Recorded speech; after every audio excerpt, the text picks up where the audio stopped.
micro. Oui, je voulais faire état d'une question qui a été partagée, ou plutôt d'une interrogation partagée par les riverains du Paradis, qui il y a quelques semaines, ça devait être au courant du mois de mars ou avril, ont vu une série d'arbres qui ont été abattus sur une distance plus ou moins... On en a parlé au dernier conseil? Non, pas encore. Pas Vous encore. m'avez demandé comment était organisée la gestion. Ah non, ça c'était les abords de l'étang qui avaient été nettoyés de façon relativement intensive. Et ici, il s'agit d'un abattage d'arbres dans une partie donc plutôt forestière. Ma question était les abords de l'étang la fois précédente, effectivement.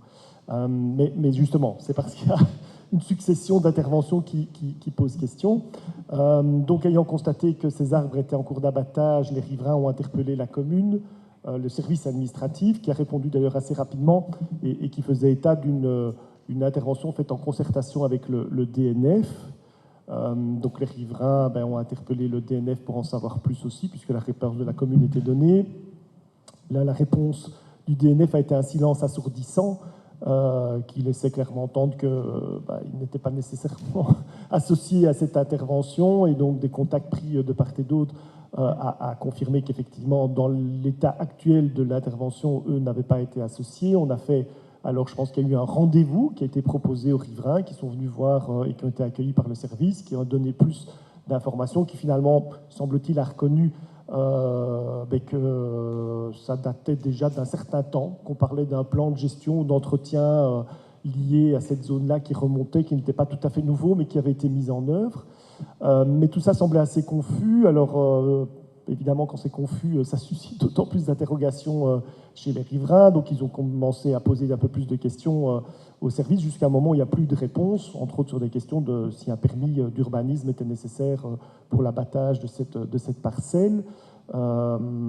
Et donc, je voulais partager auprès de vous une intervention non négligeable. C'est quand même, j'ai été remesuré tout à l'heure avant de venir ici pour être bien sûr de ce que je disais. 8 mètres sur 40, une mise à blanc, où il ne reste qu'une rangée d'arbres sur un côté, le plus proche en plus des propriétés, ce qui pose un peu question, parce qu'on peut faire une coupe à blanc, une mise à blanc, mais laisser juste une ligne d'arbres qui est plus exposée à la prise au vent d'office, puisqu'ils ne font pas partie du groupe d'arbres dans lequel ils s'inscrivent, donc plus sensibles d'être pris d'un coup de vent et donc potentiellement de tomber. Donc cette intervention, elle manquait de...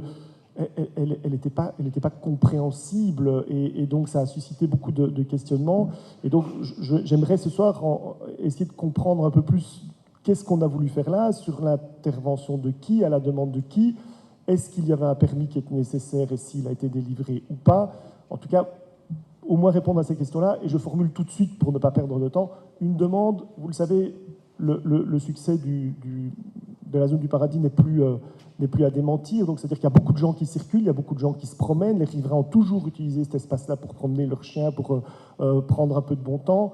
Et donc, ils sont évidemment toujours à l'affût, si je peux utiliser l'expression, de tout ce qui se passe. Et donc, abattre des arbres aujourd'hui, c'est un peu avec cette sensibilité dont vous avez été tout à l'heure mon collègue Arthur, ça provoque tout de suite des réactions. Et là, je pense qu'on a manqué un peu d'informations par rapport aux riverains, à tout le moins pour leur annoncer, un peu plus de transparence, et les réponses elles-mêmes n'étaient pas vraiment à la hauteur de justement donner des réponses claires à ces questions. Donc voilà, je pose des questions et je formule tout de suite une demande pour un peu plus de transparence dans l'information auprès des riverains. Merci. Monsieur Leschevin. Donc voilà, quand vous faites état des riverains, moi j'ai eu 2 mails et j'ai une dame, à mon avis, qu'on ne saura jamais convaincre de la situation. Donc évidemment, il y a un moment donné où on arrête quand on a donné les arguments et quand on a expliqué la situation et que de toute façon, il n'y a pas de consensus possible, on arrête de discuter. Voilà. Donc moi, j'ai pas eu un émoi du quartier. On a eu, je vous dis, moi j'ai eu à titre personnel 2 mails, dont une dame particulièrement remontée sur la situation. Alors, c'est un accord qui date de mémoire, j'étais pas autour de la table, mais d'après les infos qui sont les miennes, de 2017, où la DNF était autour de la table aussi. Et comme partout, toute la DNF n'était pas d'accord. Notre DNF responsable du site ici de l'endroit ici n'était pas du même avis que son responsable, mais l'accord avec son responsable était pris avec les services techniques. Et donc, c'est en fait une situation qui se renouvelle d'année en année, où il y a un aménagement avec une coupe qui se fait pour que les plus petits arbres et les gros arbres, et que ça puisse repousser de manière naturelle. Et donc ça s'est fait de manière coordonnée à cette époque-là, D'urbanisme. pas à ma connaissance. Il fallait pas de permis. Et donc, la riveraine, effectivement, je pense qu'elle a écrit à tout le conseil communal, tout le monde a reçu son mail, donc je pense que sans exception. Mais bon, souvent, les riverains sont le porte-parole de personnes qui ne parlent pas, et c'est d'ailleurs pour ça que c'est précieux. Maintenant, moi, je vous propose quand même aussi, parce que même ce plan de gestion ne semblait pas vraiment totalement clair, moi, je reste très sceptique sur cette rangée d'arbres qui est restée complètement perdue et isolée sur le bord du rectangle, pour l'appeler comme ça. Donc voilà, je me demande s'il ne serait pas aussi, vu maintenant justement la fréquentation de la zone, de peut-être mettre à jour ce plan de gestion et peut-être l'avoir comme outil totalement, alors un outil de pilotage qui est clair, puisqu'effectivement je posais une question à monsieur le bourgmestre la fois précédente sur pourquoi est-ce qu'on était intervenu de cette manière-là au niveau de l'étang de façon aussi radicale. Il m'a répondu, mais tout ça donne un peu l'impression que on fonctionne au coup par coup, qu'il n'y a pas vraiment de vision. C'est quelque chose qui se fait dans la continuité. Oui. C'est ça que je vous dis. Vous avez peut-être, vous voyez le dossier comme ça ici parce que quelqu'un intervient, vous pensez qu'on a décidé ça comme ça. C'est quelque chose qui fait partie du plan de gestion. On n'a pas su montrer de plan de gestion à cette dame. Donc je comprends qu'elle ne soit pas satisfaite ou qu'elle reste dans un sentiment qu'on se fout un peu d'elle en disant c'est le DNF, puis le DNF manifestement... le DNF, j'ai rencontré après. On a rencontré le DNF après ça encore. Hein. Voilà, moi je peux vous dire, je ne vais pas citer de nom ici en conseil, mais on l'a rencontré dans la suite, on lui a fait état de la situation et de cette réunion où il est resté mal à l'aise parce qu'il se souvenait visiblement qu'il y avait un désaccord à la DNF même par rapport au type de coupe qu'il fallait faire. Nous, on est resté sur la ligne de l'accord qui avait été pris en 2017 et donc on n'a pas dérogé à ça, c'est tout. Il n'y a pas de volonté de nuisance, il y a une volonté d'entretien. Quoi. Voilà. Mais il y a des gens... Je n'oserais certainement pas dire qu'il y a une volonté de nuisance. Non, mais il y a des personnes que tout ennuie.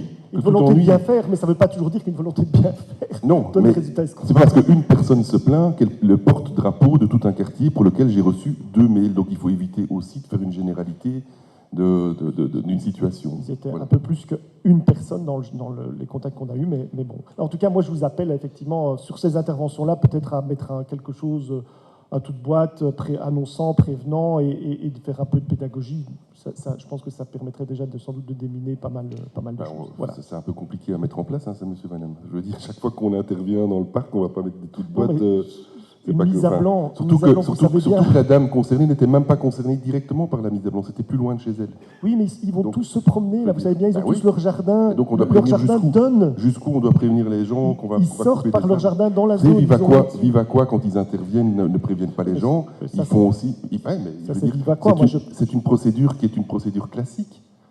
Alors évidemment, vous êtes aujourd'hui le relais d'une, 2 ou 3 personnes et vous voudriez leur dire que vous avez pu faire en sorte que, mais en fait dans la pratique c'est pas possible ce que vous dites. Ben, soit, on ne sera pas d'accord non plus, je pense. Si, c'est possible. Mais monsieur Van Hem, à un moment donné, il faut quand même faire confiance au service aussi. Bientôt, on va devoir déposer un permis de bâtir quand on retire un pissenlit. Non, mais où ça s'arrête? Nous avons des équipes, des professionnels. Nous avons monsieur Forget qui suit au quotidien tout ce qui se passe ici. Nous avons des marchés avec des entreprises de professionnels. Et puis vous avez quelqu'un qui se plaint, qui aurait pu faire la litanie de M. Lambert, c'est exactement la même chose. Mais ça peut se faire là, ça peut se faire à l'est, à l'ouest, au nord, au sud, de toutes les communes.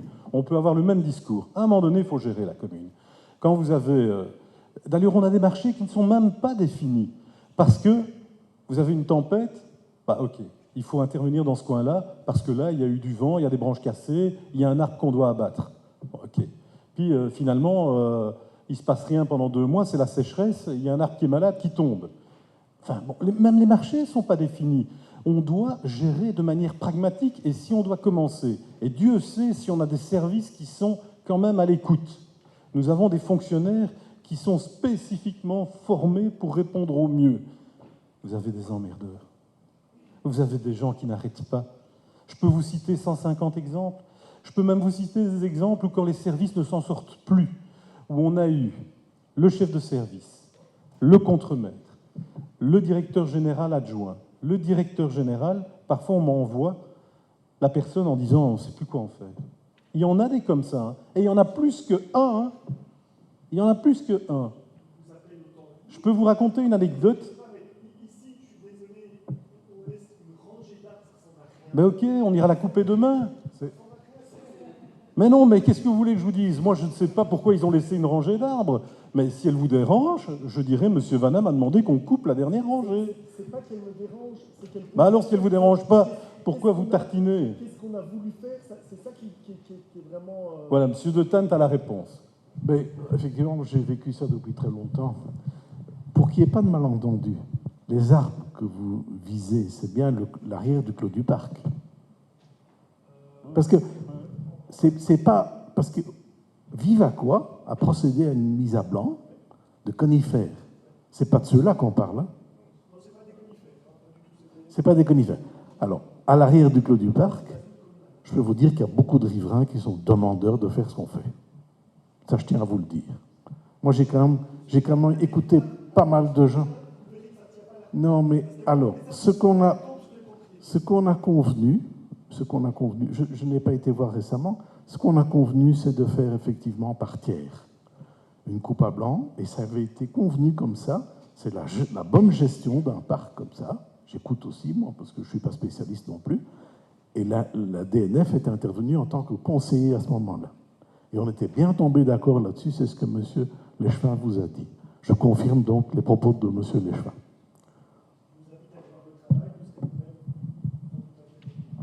Mais Monsieur Vanham, quand on va voir le travail, on n'a pas encore la réponse. Hein. Bon, Monsieur de Tante vous donne la réponse. Monsieur De terrain, que je sais bien que s'il y va, il pourra apprécier. Vous savez, Monsieur de Tante vit les choses comme il les a vécues. Donc voilà. Et c'est vrai que maintenant, je me souviens, il y a quelque temps, 1 an ou 2, on avait des pétitions pour couper ces arbres. Et récemment, pour couper ces arbres. Récemment, les gens me l'avaient rappelé quand j'étais encore échevin. Les gens, beaucoup de riverains me l'avaient rappelé en disant, écoutez, il est temps de faire une coupe à blanc par tiers. Ce sont des coupes à blanc par tiers. Oui, bien sûr. Ça se fait de la même façon dans le parc de l'Alliance. C'est exactement la même gestion qu'on a adoptée. Oui, mais quand vous êtes dans une partie forestière, comme ça l'est à cet endroit-là... Ce n'est pas une partie forestière, c'est du parc. Oui, zone de parc. Ah bon, je pense qu'on a compris. Monsieur Matin ira voir demain pour voir si on peut couper la Je demande plus d'informations et de remise à jour du plan de gestion. Voilà, Monsieur Matin me dit qu'il y en a qui veulent garder un rideau vert pour leur salle de bain. Donc voilà. C'est pour ça que s'il y avait un plan de gestion, ben au moins, là on a... Mais un plan de gestion, ça n'est pas encore les gens d'accord. Ah non, mais au moins...